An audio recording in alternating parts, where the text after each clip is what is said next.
absolutely delighted to have you here, too. Dana. Really, honestly, it's so lovely to see you. And like we say, you're back with new music. How does that feel after all of these years?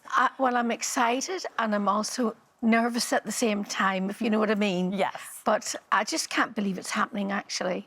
And I'm sitting here talking to you and I just can't believe the album's about to come out. Yes, on the 1st of November, in 1st fact. of November. The single is out already, Falling, and indeed, the whole album, the single, it's a very family-orientated affair in many respects, which I guess is a nice thing because you're surrounded by those that you love. Yes. But your son helped you write He one helped of with the video and we wrote a the... track together. And actually, the first single was written by my nephew, Jonathan of the Rua.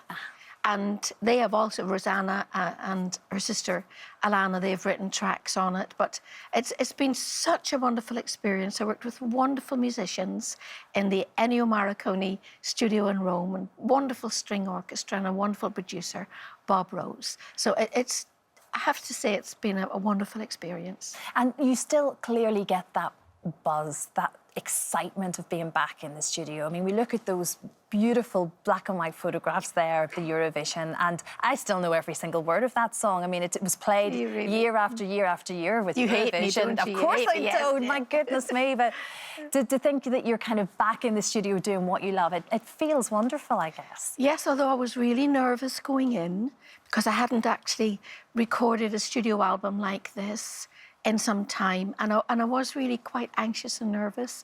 But once you're in there and you're with people who love making music, and nobody's trying to be, oh, I did this, because all the musicians were in famous groups themselves, you know, High Flying Birds and Tears for Fears and Blondie, but they, you know, you're just making music together, and that was so creative and it was so lovely. And there was one point, of course, Dana, though, that you didn't think you'd ever sing again. Yes, that's right. And you end up having to have surgery. Yes, I had a cancer scare with a growth on one of my vocal cords, and it was when I'd just released a song called Fairy Tale.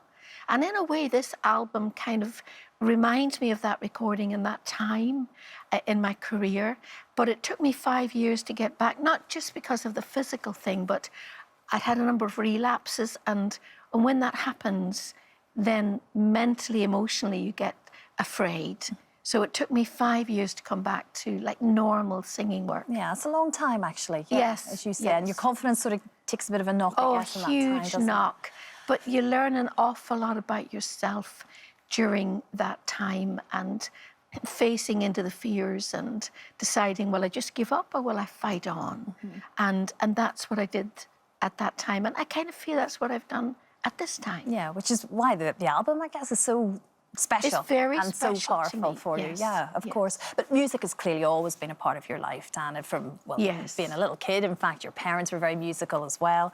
But you recently took part in a pilgrimage. I did. Which saw you then, well, it was an audience with the Pope at the end of yes. this pilgrimage. And it was a real kind of moment in life that had a huge effect on you. Do you know, it did? I think it did on all of us. We had 8 of us brought together. I know you mentioned Greg, but Les Dennis, who might be watching in Hi Darling, and Leslie Joseph, Katie Brand, and Stephen K. Amos, who, when I was telling about this album and how anxious I felt, nervous I felt, he said, just enjoy it. So, Stephen, I'm trying to do that. Just enjoy it. And I don't want to leave in Brendan Cole, of course. So lovely. And Maureen, who was so wonderful. We came together as strangers, apart from Les and I. We'd worked together through the years, and I love him to bits. But at the end of those 3 weeks, and it was a big challenge, physically, but also emotionally, you know, you learn again about yourself as you're walking, and it was a long walk, and we have become such close friends, and I felt they had my back. I feel they have my back now. And we're in touch almost every day. That's wonderful. So actually, I've made friends for life. And any of you watching, you know I love you to bits. And Greg Rutherford, like we say, yes, you've kept touch with him as well. Oh, when he won MasterChef. Now, he's always been threatening that he'll make us a burger in his home. So we now have the nation watching Greg. I'm expecting that. Yes, And get the there's, barbecue out. there's one more friend I think is watching. I just want to say hello to, and that's Dougie Squires, who was, you may not know Dougie Squires, but he was a mentor for so many people in the business, and every year sends me a birthday card, and I love you, Dougie. There's clearly a huge amount of support for you, Dan, and to have the new music back is such a wonderful thing.